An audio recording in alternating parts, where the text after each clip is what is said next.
Madame la Présidente, chers nouveaux membres de l'Académie, chers consoeurs, confrères, alors, il me revient l'honneur et le plaisir de prononcer quelques mots pour conclure cette cérémonie d'accueil. Tout simplement, permettez-moi, au nom de tous les académiciens présents dans cette salle, de vous adresser à vous, nouveaux élus, de chaleureuses et sincères félicitations. Félicitations pour votre parcours, pour vos travaux, pour les équipes que vous avez formées, pour les innovations que vous avez portées et pour les risques que vous avez pris. Et puis, vous l'avez tous dit, la technologie, ça n'est pas une aventure solitaire, c'est du collectif. Et puis, ce n'est pas si simple que ça, c'est fait d'idées, mais aussi de doutes, d'essais, d'erreurs, de persévérance.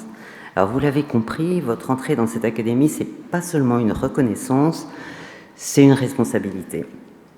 La responsabilité de contribuer à éclairer notre société sur les choix technologiques qui façonnent le monde, puis aussi avec cette délicate question, que devrions-nous peut-être parfois renoncer à faire? La responsabilité de transmettre l'exigence scientifique, la rigueur et bien évidemment l'esprit critique, et puis la responsabilité de rappeler que la technologie, ça n'est jamais neutre et que c'est toujours porteur d'un projet humain. Oui, vous l'avez dit, derrière chaque innovation, il y a une question simple, au service de quoi? Et vous l'avez dit, au service du progrès, bien sûr. Mais quel progrès? Un progrès qui améliore la vie humaine, un progrès qui respecte la planète, et un progrès qui garde toujours en mémoire que la puissance technologique doit s'accompagner de sagesse. Comme mis en exergue par notre académie, un progrès raisonné, choisi et partagé, ce n'était pas le propos exclusif de cette soirée, mais j'ai appris en récit que la répétition, c'était la mère de l'apprentissage. Повторение, мать учения. Je pense que vous l'avez intégré. Et c'est précisément ce dialogue entre science, technologie et responsabilité qui donne tout son sens à l'existence d'une académie comme la nôtre. Et c'est précisément dans cet espace, entre le possible technologique et le soutenable humain, que se situe la mission de notre académie. Alors je parle d'espace et je vais faire le clicker virtuel, parce qu'on m'a dit que les ondes ne passaient pas jusqu'à la régie. C'est parti. Voilà. Parce que pendant que nous sommes réunis ici, à plusieurs centaines de kilomètres au-dessus de notre tête, 400 kilomètres, eh bien, à bord de la Station spatiale internationale, il y a une astronaute française de l'Agence spatiale européenne qui poursuit une mission exceptionnelle et exemplaire. Je veux parler de Sophie Adno. Vous la connaissez déjà et vous allez apprendre à la connaître.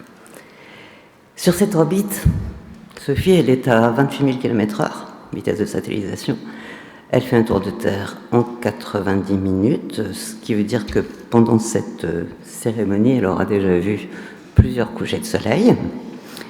Ce qui, je dois le reconnaître, donne une perspective intéressante sur notre façon terrestre de gérer le temps, mais on avait Gérard, un magnifique directeur du Centre de contrôle des opérations. Merci Gérard. Clic. Depuis le 13 février 2026, et la chance d'être au Kennedy Space Center le 13 février 2026, Sophie vit et travaille en orbite avec son équipage de l'expédition 74 dans le cadre de la mission Epsilon. Et elle participe à des centaines d'expériences scientifiques dans des domaines aussi variés que la biologie. D'ailleurs, pour Xavier Gidrol, je pense qu'elle a des avatars et des organoïdes on chips à bord. La biologie, la croissance des cellules, la médecine bien sûr, la physique des fluides et des alliages, les propriétés de nouveaux matériaux, l'observation de la Terre et les démonstrateurs technologiques. Clic. Bon, les expériences présentées par la recherche académique française sont gérées par le CADMOS qui se situe à Toulouse, qui est le centre de contrôle des opérations. On pourrait y revenir. Non, c'était pas un clic. Je veux dire qu'elle commence ses maniques dès qu'elle arrive dans la station après l'amarrage, et vous avez peut-être vu les images de Sophie rayonnante à son entrée dans la station. Et voilà, elle orbite donc autour de la Terre avec une vitesse de satellisation de 28 000 km/h, et donc la station, son équipage et tout son contenu se trouvent en chute libre permanente. On est donc dans un laboratoire unique où on ne ressent plus les effets de la force gravitationnelle. Alors c'est pas vraiment de la microgravité, on n'est qu'à 400 km dans l'espace, mais en tout cas on ne ressent plus les effets de la gravité, c'est la pesanteur. Je pense que je fais un clic. Voilà.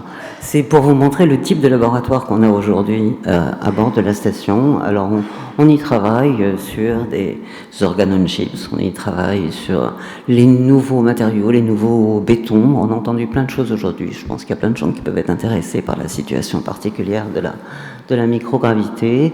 Et donc voilà, on a Sophie et ses camarades à bord qui activent cette recherche.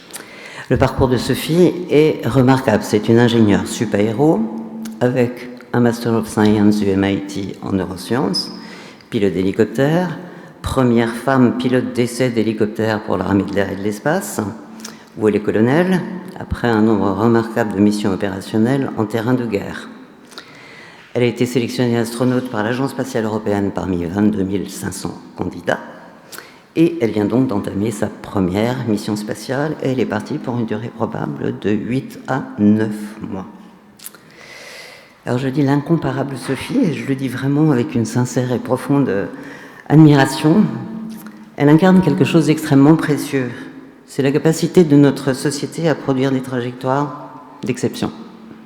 Et puis la capacité humaine à transformer l'impossible en un projet scientifique.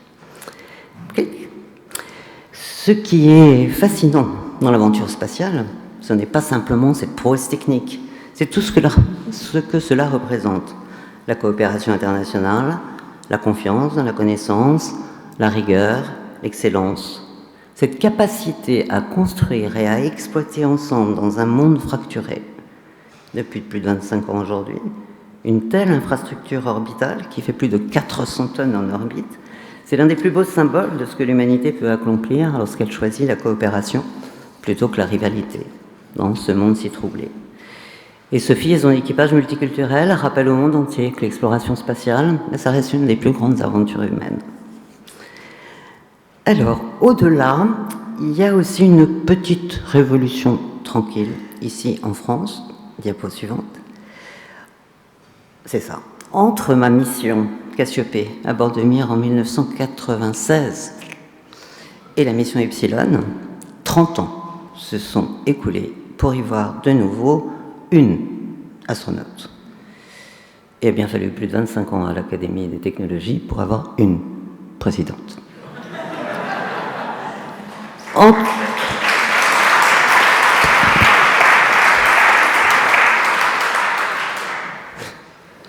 Entre ces deux missions, une génération a grandi. Une génération de jeunes filles et de jeunes garçons qui regardent ces trajectoires et qui se disent « Peut-être que moi aussi, je pourrais devenir scientifique, ingénieur, chercheur, explorateur, astronaute. » Car la technologie, ça n'est pas simplement une affaire de machine.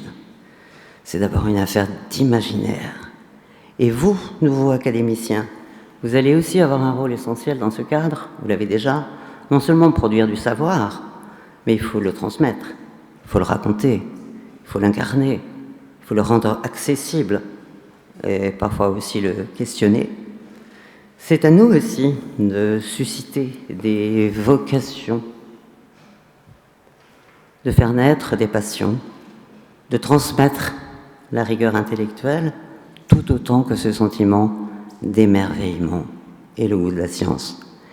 C'est une des missions de notre réseau de femmes aussi, mis en place au sein de l'Académie des technologies pour mettre en valeur cette jeune génération inspirante et talentueuse. Une chose encore, pour revenir à Sophie, qui a déjà, en ces quelques minutes, largement traversé la France. Vous l'imaginez bien.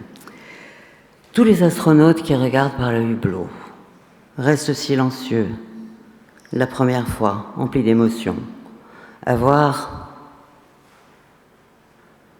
la planète bleue, magnifique. Bon, elle est sphérique, hein, c'était s'il restait des platistes dans cette salle. La suivante, planète bleue, magnifique, isolée et fragile, habitée par l'humanité, qui partage un même destin. C'est un mélange d'émerveillement et de responsabilité. La suivante. C'est peut-être une des plus belles missions de la technologie aujourd'hui. Continuer à explorer tout en prenant soin de ce monde qui nous porte et regarder l'avenir avec lucidité et imagination. Qu'est-ce que je mets après? Pour que nos enfants et petits-enfants, les jeunes étudiants que vous formez, se disent tout simplement « oui, c'est possible », qu'ils ne plongent pas dans la résignation ni dans le renoncement. Alors ce soir, en pensant à Sophie, l'exploratrice, qui sait très bien qu'elle est héritière de toutes celles et de tous ceux qui l'ont précédée et éclaireuse de l'avenir, et en vous accueillant parmi nous, nous ne célébrons pas uniquement vos réalisations, nous vous confions une part du futur. Chers nouveaux membres, regardons toujours plus loin, élargissons le champ du possible, faisons en sorte que demain soit encore plus audacieux qu'aujourd'hui. Je conclus avec la devise des astronautes, Per aspera ad astra. Merci.